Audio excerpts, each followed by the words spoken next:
America అధ్యక్ష ఎన్నికల ప్రక్రియ కీలక ఘట్టానికి చేరుకుంది.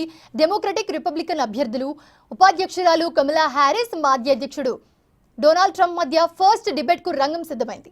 దీనిపై సర్వత్రా కూడా ఆసక్తి నెలకొంది. ఇప్పుడు ప్రఖ్యాత అమెరికన్ మీడియా సంస్థ ABC న్యూస్ ఈ కార్యక్రమం నిర్వహించనుంది. ఈ నెల 10న ఫిలడెల్ఫియాలోని నేషనల్ కాన్స్టిట్యూషన్ సెంటర్లో రాత్రి 9 గంటలకు ఈ కార్యక్రమం జరగనుంది.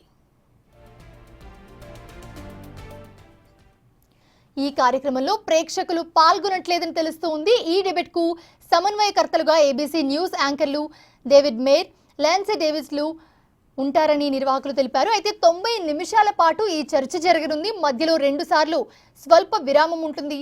డిబేట్ చివరిలో చెరో 2 నిమిషాల పాటు ముగింపు ప్రసంగానికి అనుమతిస్తారు.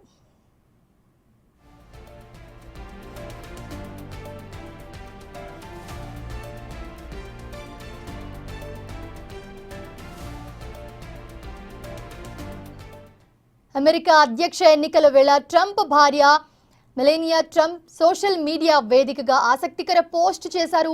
దేశం ఎదుర్కొంటున్న సమస్యలపై తన భర్తను మాట్లాడనివ్వకుండా మౌనంగా ఉంచేందుకు ప్రభుత్వం ప్రయత్నిస్తోందని ఆరోపించారు మెలానియా ట్రంప్. దేశంలో వాక్ స్వాతంత్ర్యం కూడా సవాళ్లతో కూడుకున్నదని తెలుస్తోందంటూ వ్యాఖ్యలు చేశారు ఆమె.